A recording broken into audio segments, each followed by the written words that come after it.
ba to? Hi, sir. Hi, sir. Hi, sir. Kamusta? Sir, kamusta?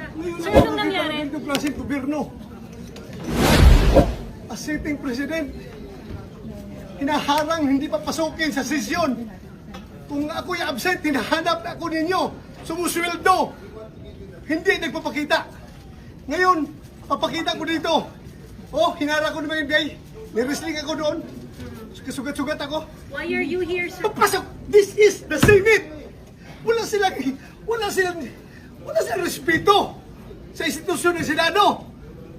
Bakit ganun ang NBI? Ha?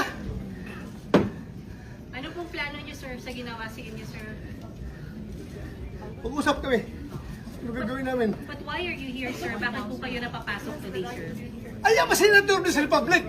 Kung hindi ko mapasok, ginahanap niyo ako. Di ba? Ngayon mapasok ako, tatanungin niyo ako bakit ako pumapasok. But sir, may kinalaman sa pag-user para makabuo ng numbers po. Lahat yan, trabaho ng senador. It's okay. Ano muna? Kalma muna. This is the worst government